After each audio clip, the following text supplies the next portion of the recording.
bíbélì ìràwọ̀ ayọ̀ láti máa yọ wá fẹ́ni tí jíǹgbé, kò sí ìjì tí ó lè bòdì dán rẹ̀.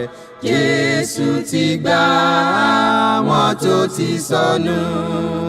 Fún mi bíbélì, ròyìn mímọ́ dídán, mọ́lẹ̀ rẹ̀ yóò tọ́ mi lọ́nà tòrò. Ẹ̀kọ́ ìlérí òfin ìfẹ́ papọ̀, kóru tó kọjá sọ́jà ìnípẹ̀kun. A kí yín káàbọ̀ sí ètò yín ètò wa JEKIBIBELI sọ̀rọ̀. Ètò tí ìjọ Kristi lóńdó àti ìjọ Kristi níbi gbogbo tí wọ́n ń ṣe olùgbọ̀wọ́ rẹ̀. Orúkọ tèmi lẹ́ẹ̀kan sí ni Fasonu Victor Ajihinrere Kristi. Kí a tó tẹ̀síwájú nínú ìdánilẹ́kọ̀ọ́ ti wákàtí, ẹ jẹ́ kí a tẹríba fún àdúrà. Bàbá wa tí ń bẹ lọ́run, Olódùmarè ọba ayérayé, bàbá wa nípasẹ̀ Jésù Kristi Olúwa, aláàánú àtolóore ọ̀fẹ́ jùlọ, ẹ̀yin lẹ pọ̀ nínú àánú àtagbára. Ẹ̀yin ni Ọlọ́run wa nínú ògo, nínú láti nínú ìdáǹdè. Ọlọ́run wa ẹ ṣeun, a dúpẹ́ lọ́wọ́ yín. Ọlọ́run mímọ́ ẹ jọ̀ọ́ nínú àánú àtọlá ńlá yín, kí ẹ gbàkóso gbogbo, kọ́rọ̀ yín ó jáde pẹ̀lú ọwọ́ agbára ní orúkọ Jésù Kristi Olúwa wa, àmín. Lẹ́ẹ̀kan sí a fi ọpẹ́, ìyìn, ògo, ọlá fún Ọlọ́run wa tí ó mọ́ jùlọ tí ó sì pé jùlọ. A dúpẹ́ fún oore ọ̀fẹ́ Ọlọ́run lórí ayé wa lónìí àti ìwàláàyè rẹ̀ aláìlópin, fún dídá ọkàn wa sí, pípa wá mọ́, fífún wa ní àlàáfíà àti ìbùkún rẹ̀. A dúpẹ́ lọ́wọ́ Ọlọ́run fún àwọn ènìyàn wa tí wọ́n ń wò wá, tí a ń jọ ń kẹ́kọ̀ọ́ ọ̀rọ̀ Ọlọ́run papọ̀ nínú ìfẹ́ Ọlọ́run. Àdúrà wa sí Ọlọ́run àti ẹ̀bẹ̀ wa ni pé oore ọ̀fẹ́ àti ìwàláàyè àti ẹ̀kọ́ òtítọ́ àti ẹ̀mí rẹ̀ yóò bà lé wa, yóò sì kọ́ wa mọ̀ ṣe lórúkọ Jésù, àmín. A dúpẹ́ lọ́wọ́ Ọlọ́run fún oore ọ̀fẹ́ ta tún nígbà lẹ́ẹ̀kan sí láti tún jíròrò nínú ọ̀rọ̀ mímọ́ Olúwa. Ògo, ọlá, agbára àti ìyìn la fi fún Ọlọ́run ẹlẹ́dàá wa. Lónìí àti dé bí a ṣe ń dé, a tún fẹ́ wo kókó ẹ̀kọ́ mìíràn nínú ọ̀rọ̀ Ọlọ́run bí ìbéèrè ni. A fẹ́ kí ẹ gbé Bíbélì yín bọ́ sí tòsí, a fẹ́ kí ẹ tẹ́tí sílẹ̀ kí a jọ kẹ́kọ̀ọ́ papọ̀ nínú ọ̀rọ̀ Ọlọ́run. Ẹ̀kọ́ náà bí ìbéèrè ò ní pé ǹjẹ́ ìbáptisí nínú omi ó ṣe pàtàkì sí ìgbàlà? Ǹjẹ́ ìbáptisí nínú omi ó ṣe pàtàkì sí ìgbàlà? A rí pé nínú ayé lónìí ọ̀pọ̀lọpọ̀ àwọn ènìyàn ló ń kẹ́kọ̀ọ́ pé nínú ìsìn Kristi pé ìbáptisí kò ṣe pàtàkì sí ìgbàlà.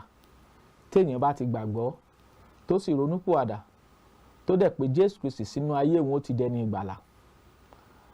Èrò táwọn èèyàn ń rò ọ̀pọ̀lọpọ̀ tí wọ́n ń rò nípa ẹ̀kọ́ ìgbàlà Ọlọ́run. A tún rí kà pé àwọn mìíràn gbàgbọ́ pé ìgbàlà nínú Kristi à ń rí gbà ní ìgbà tí èèyàn bá gba Jésù Kristi gbọ́ tọkàntọkàn tó sì ṣetán láti tẹ̀lé Jésù Kristi. Nípa bẹ́ẹ̀ èèyàn ti di ẹni ìgbàlà. Àwọn kan tún gbàgbọ́ pé ìbáptisí ṣe pàtàkì o, ṣùgbọ́n kò ní nǹkan kan ṣe sí ìgbàlà Ọlọ́run. Àwọn kan dẹ̀ gbàgbọ́ pé ìbáptisí nínú omi òun kọ́, ibẹ̀ kọ́ ni a fi ìgbàlà sí. A rí pé ilé èrò wa nípa ìbáptisí, omi ìbáptisí nínú ìsìn Kristi, ilé èrò yìí ti pọ̀, kò dúró lójú kan náà, a sì ṣe ohun kan náà.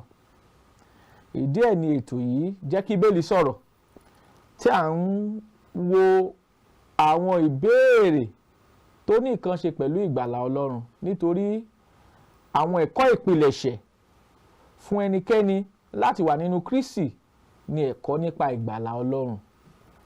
Bá a bá dẹ̀ mọ̀ ká ṣe ohun tó tọ́ níwájú Ọlọ́run ẹlẹ́dàá wa, tá a rò pé a ti dẹni ìgbàlà, tá ò dó nínú ẹ̀kọ́ Kristi, a rí pé kó má já sí àṣìṣe tàbí àdánù ńlá fún wa ní ọjọ́ ìdájọ́.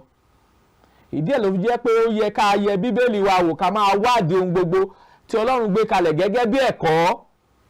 Bàbá tilẹ̀ ti kọ́ wa ní ohun kan tàbí òmíràn tó fẹ́ yàtọ̀ sí ìfẹ́ àti ìlànà Olúwa, ó ṣe pàtàkì fún wa àwa tá à ń fẹ́ láti ní ìmọ̀ ọ̀rọ̀ Jésù Kristi, ká kẹ́kọ̀ọ́ nínú ọ̀rọ̀ Ọlọ́run síwájú àsíwájú sí i. Ọ̀rọ̀ tí Paul gba Timothy, a ò ní ṣaláìsọ lórí ètò yìí. Ìwé Timothy kejì orí ìkejì ẹsẹ̀ 15 tí Paul sọ fún Timothy pé kó ṣáàpọn láti jẹ́ akẹ́kọ̀ọ́ tí kò ní láti tijú, tí ń pín òtítọ́ ọ̀rọ̀ Ọlọ́run bó ti tọ́ àti bó ti yẹ. A gbọ́dọ̀ ṣáàpọn láti wádìí ìfẹ́ Ọlọ́run, láti wádìí ohun tí Ọlọ́run gbé kalẹ̀ fún ìgbàlà ọkàn wa tó sì já, tó dá lórí òtítọ́ ọ̀rọ̀ Bíbélì àti àgbékalẹ̀ ẹ̀kọ́ Kristi. Ìbéèrè tá a fẹ́ béèrè tó jọmọ́ tẹ̀kọ́ ni pé ǹjẹ́ baptism nínú omi ó ṣe pàtàkì sí ìgbàlà bí? Àwọn ẹ̀kọ́ tá a fẹ́ gbé yẹ̀wò lónìí nìyí. Ohun àkọ́kọ́ tọ́lọ́run fẹ́ ká kíyèsí ni pé ìgbàlà ó ń bẹ nínú Kristi. Nínú Kristi nìkan ni Ọlọ́run ti fi ìgbàlà sí. Eléyìí gbọ́dọ̀ yé wa bí a ti ń tẹ̀síwájú. Ọ̀pọ̀lọpọ̀ àwọn èèyàn tó jọ́sìn sí Ọlọ́run nípasẹ̀ Kristi, wọ́n gbà pé lóòótọ́ ni pé kò sí ìgbàlà lọ́dọ̀ ẹlòmíràn, kò sí orúkọ mìíràn lábẹ́ ọ̀run nínú èyí tí a fi lè gbanilà. A ti fi ìgbàlà lẹ́kùnrẹ́rẹ́ fún wa nínú Kristi. Nínú Jésù Kristi ni Ọlọ́run ti fi ìgbàlà sí. Eléyìí gbọ́dọ̀ yé wa. Ìṣe Àpọ́stélì orí 4 ẹsẹ̀ 12 ló kọ́ wa bẹ́ẹ̀. Ìgbàlà lọ́dọ̀ Jésù Kristi nínú ẹ̀ ló wà. Ẹ ká wo Timothy kejì nígbà tá a kíyèsí orí 2, nígbà tá a wo ẹsẹ̀ 10, kí ni Bíbélì kọ́ wa? Ẹgbọ́n tó ló wá wí. Ó ní Timothy kejì orí 2 ẹsẹ̀ 10, ó ní nítorí náà mò ń farada ohun gbogbo nítorí ti àwọn àyànfẹ́, kí àwọn náà pẹ̀lú lè ní ìgbàlà tí ń bẹ nínú Kristi Jésù pẹ̀lú ògo àìnípẹ̀kun. Timothy kejì orí 2 ẹsẹ̀ 10, Paul kọ̀wé sí Timothy. Ó ní òun fara da ohun gbogbo kí àwọn àyànfẹ́ kí wọn kó lè ní ìgbàlà tí ń bẹ nínú Jésù Kristi pẹ̀lú ògo àìnípẹ̀kun. Ìgbàlà ń bẹ nínú Jésù Kristi. Ilé gbọ́dọ̀ yé wa, ọ̀pọ̀lọpọ̀ ló mọ eléyìí. Ìgbàlà ó ń bẹ nínú Jésù Kristi, kò sì sí nínú ẹlòmíràn, kò sí nínú ohun mìíràn, kò sí nínú adarí ìsìn mìíràn bí kò ṣe inú Jésù Kristi.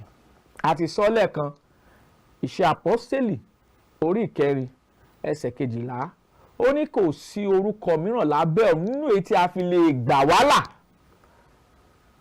A ti fún wa ní orúkọ kan tí ń ṣe orúkọ Jésù Kristi. Nínú rẹ̀ ni Ọlọ́run fi ìgbàlà sí, gẹ́gẹ́ bí tá a rí kà ní ìwé Timothy kejì orí 2 ẹsẹ̀ 10. Ìyẹn bẹ́ẹ̀. Ìwé Timothy kejì orí 1 ẹsẹ̀ 1, ó ń sọ fún wa pé ìyè àìnípẹ̀kun ó ń bẹ nínú Kristi. Ẹ ká gbọ́n tí Bíbélì sọ. Timothy kejì orí 1 ẹsẹ̀ 1, ẹ gbọ́ ohun tí ọ̀rọ̀ Ọlọ́run wí.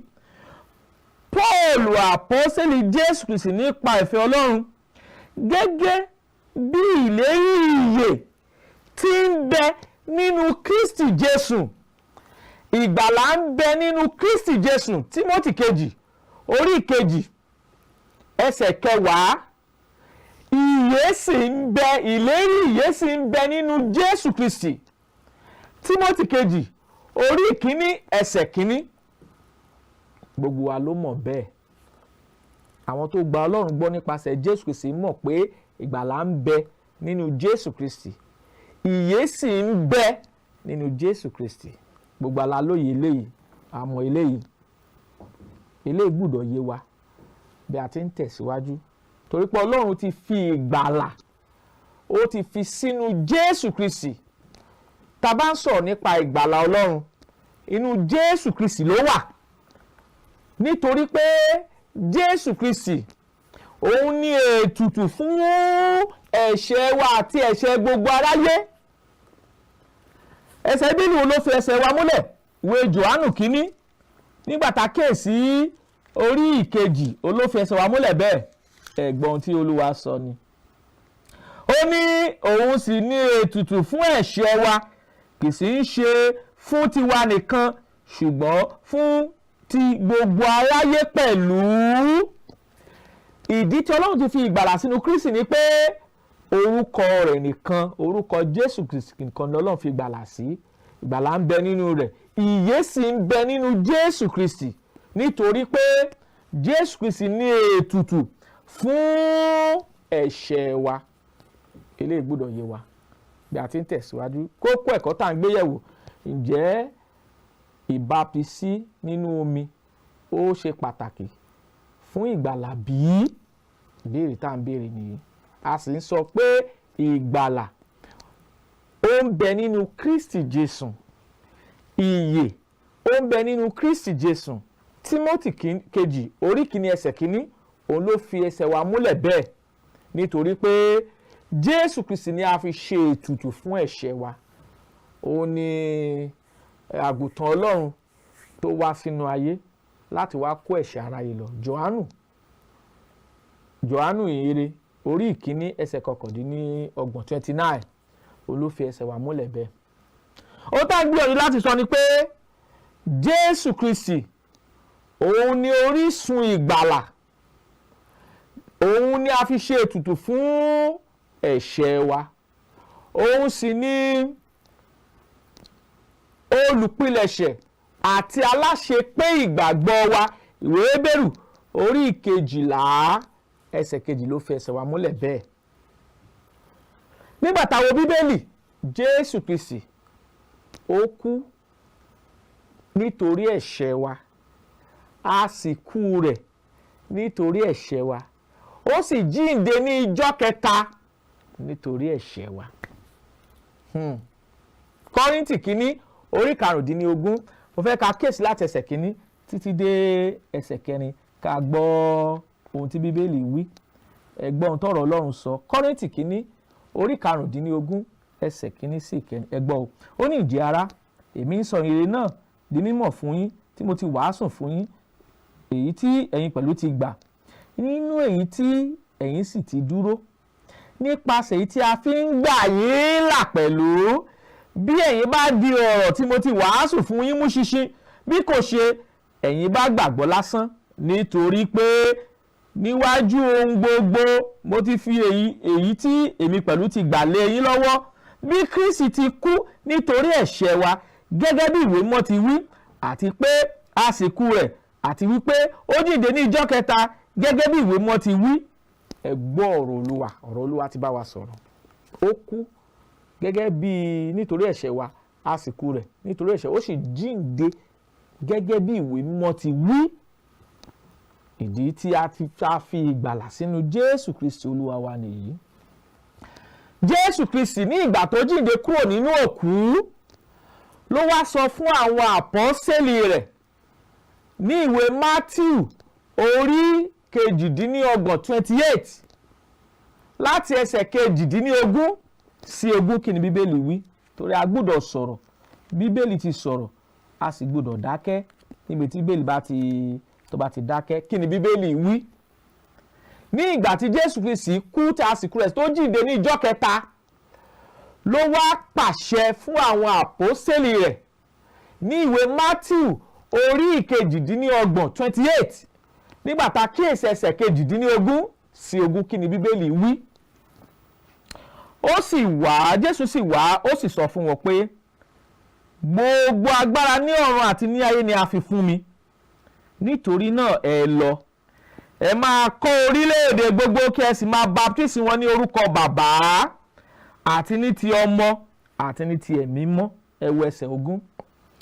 Kí ẹ sì máa kọ́ wọn láti máa kíyèsí ohun gbogbo, ohunkóhun tí mo ti pa ní àṣẹ fún yín, ẹ kíyèsí, èmi wà pẹ̀lú yín ní ìgbà gbogbo títí tó fi di òpin ayé. Àmín. Ní ìgbà tí Jésù Kristi kú tó jíǹde, ló wá pàṣẹ tó dé lóní gbogbo agbára lọ́run àti láyé òun ni a ti fi fún mi. Ó wá pàṣẹ fún àwọn àpọ́sítélì rẹ̀ pé kí wọ́n lọ, kí wọ́n máa kọ orílẹ̀-èdè gbogbo, kí wọ́n sì máa baptisi wọn lórúkọ ti Baba, Ọmọ àti Ẹ̀mí Mímọ́, kí wọ́n sì máa kọ́ wọn láti máa kíyèsí ohun gbogbo, àní ohun gbogbo tí mo ti pa láṣẹ fún yín, èmi ó sì wà pẹ̀lú yín títí òpin ayé. Àmín. Ohun tá a rí nínú ọ̀rọ̀ Ọlọ́run nìyí. Èyí tá à ń gbéyẹ̀wò ni pé ǹjẹ́ ìbáptisí nínú omi ṣe pàtàkì fún ìgbàlà bí? Nítorí à ń gbọ́ oríṣiríṣi ẹ̀kọ́ nínú ayé lónìí pé ìbáptisí kò ṣe pàtàkì fún ìgbàlà. Bí ó bá ti gbàgbọ́ tọkàntọkàn tó dẹ̀ ronúkúwàdà, ó ti dẹni ìgbàlà. Ìbáptisí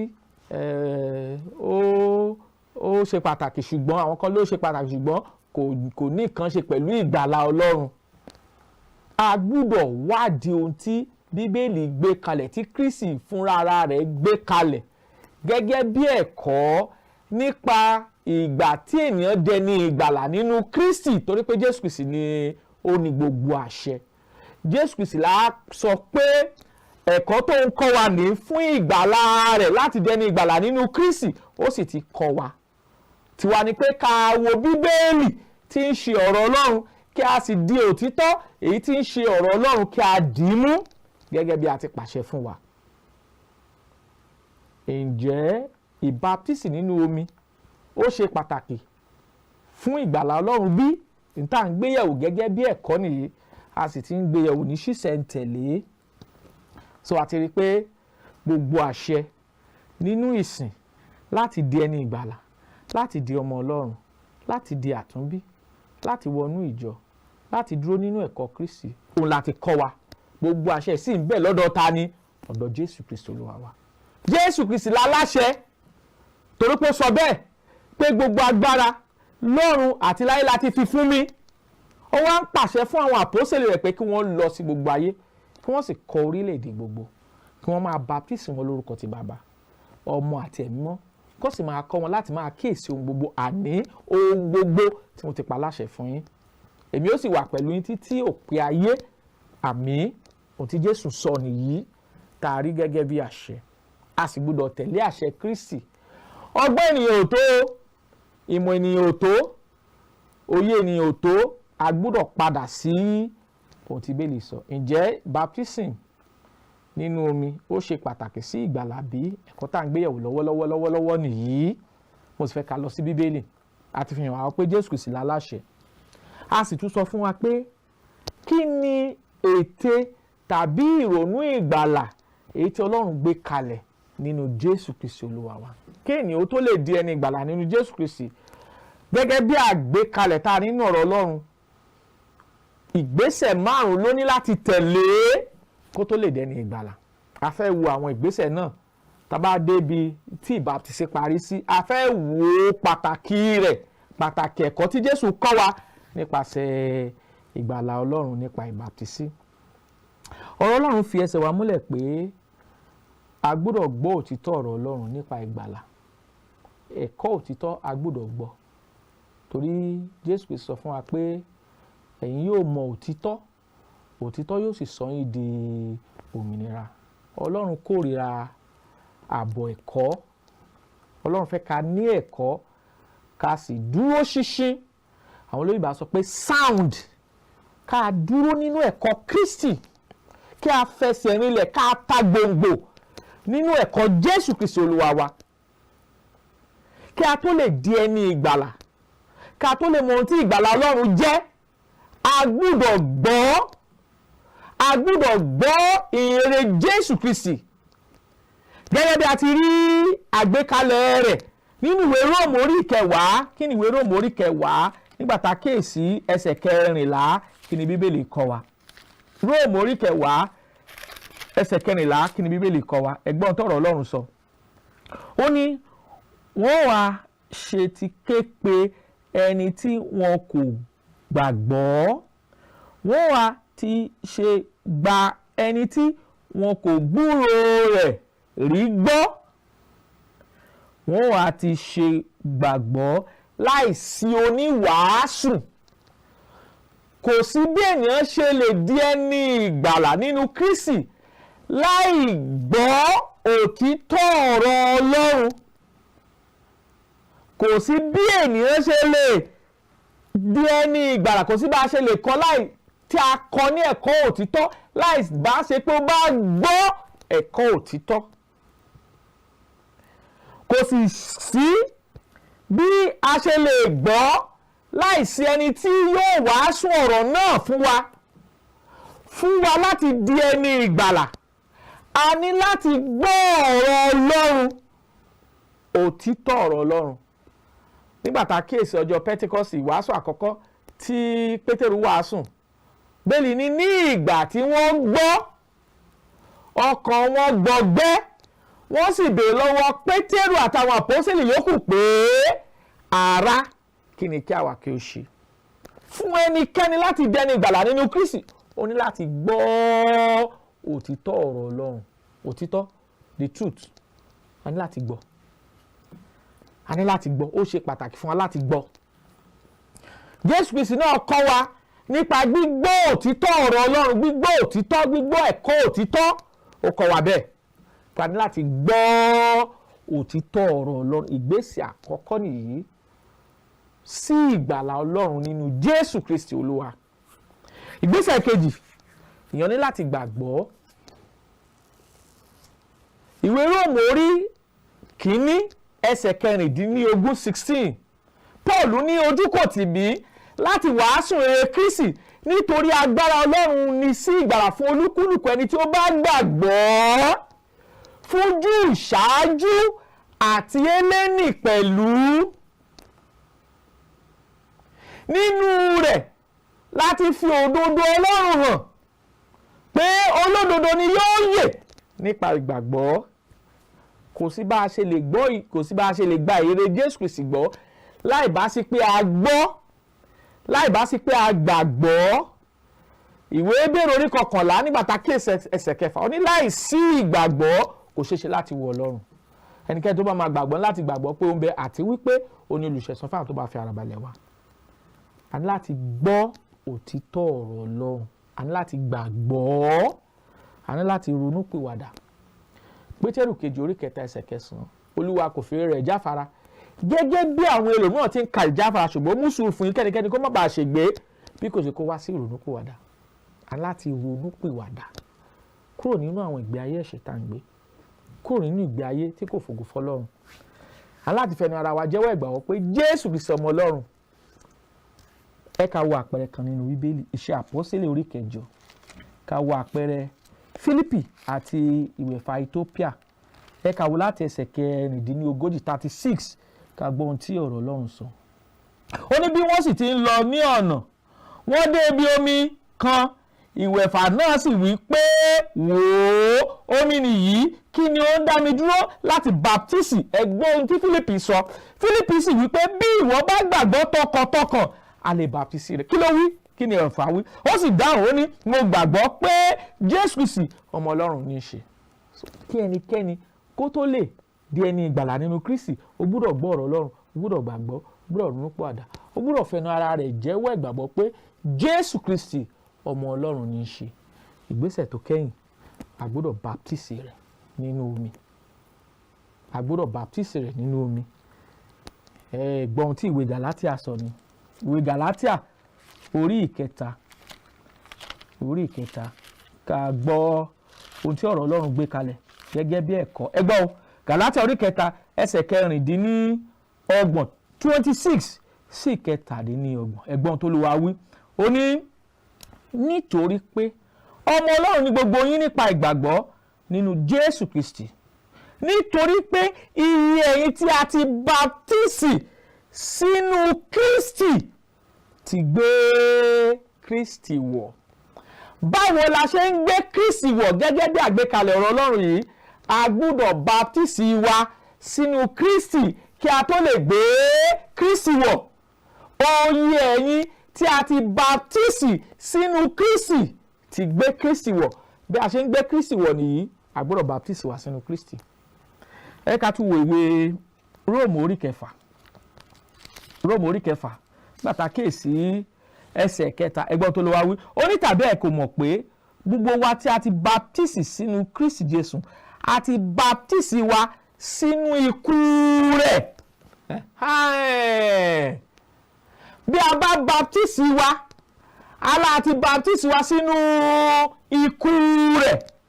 Ǹjẹ́ a fi baptism sínú ikú sì wá pọ̀ pẹ̀lú rẹ̀ pé bí a ti jí Kristi dé kúrò nínú òkú nípa ògo bàbá, bẹ́ẹ̀ ni kí àwa pẹ̀lú kí ó máa rìn ní ọ̀tún ìwà. Ẹsẹ̀ kẹrin ìwé Róòmù orí kẹfà ẹsẹ̀ kẹta sí kẹrin ló fi ẹsẹ̀ wa múlẹ̀.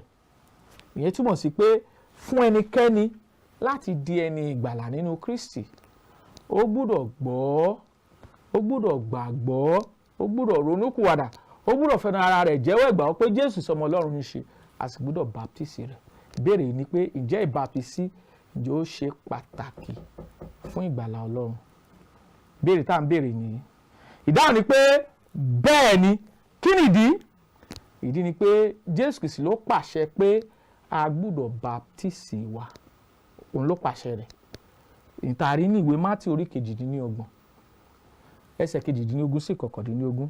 Mark 16:15 and 16 Jésù Kristi ní ó pàṣẹ fún wọn pé ẹnikẹ́ni tó bá gbàgbọ́ tí a sì baptisi rẹ̀ yóò là, ẹnikẹ́ni tí kò bá gbàgbọ́ yóò jẹ̀bi. Iṣẹ́ Àpọ́sítélì orí 2 ẹsẹ̀ 38 38 Pétérù sọ fún wọn pé ẹ ronúpìwàdà kí a sì baptisi olúkúlùkù ní orúkọ Jésù Kristi fún ìmúkúrò ẹ̀ṣẹ̀ yín, ẹ̀yin ó sì gba ẹ̀bùn ẹ̀mí mímọ́. Iṣẹ́ Àpọ́sítélì orí 22 22:16 Anania sọ fún Paul pé Paul, kí ló ń dúró de? Dìde kí a baptisi rẹ kó sì wẹ̀ ẹ̀ṣẹ̀ rẹ nù kó sì máa ké pe orúkọ Olúwa. Ohun tó ọ̀rọ̀ Ọlọ́run sọ ni ká tó lè dẹni ìgbàlà gbọ́dọ̀ baptisi wa.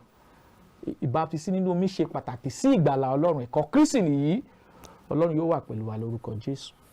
Àmín. Fún ìtẹ̀síwájú ìbéèrè tàbí ẹ̀bẹ̀ fún àdúrà, àwọn nọ́mbà tẹ́ ó pè sí ni 08057444902 tàbí 08065717023. Kí àlàáfíà àti wàláàyè Ọlọ́run kó máa bá wa gbé lórúkọ Jésù Kristi Olúwa wa. Àmín.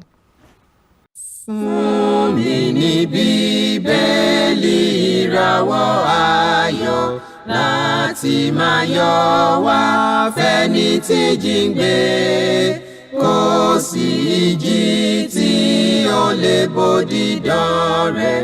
Jésù ti gbà àwọn tó ti sọnù.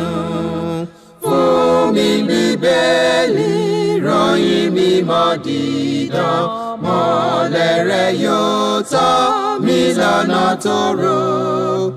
Ẹ̀kọ́ ìlérí òfin ìfẹ́ papọ̀, kóru tó kọjá sọ́jà ìnípẹ̀kun.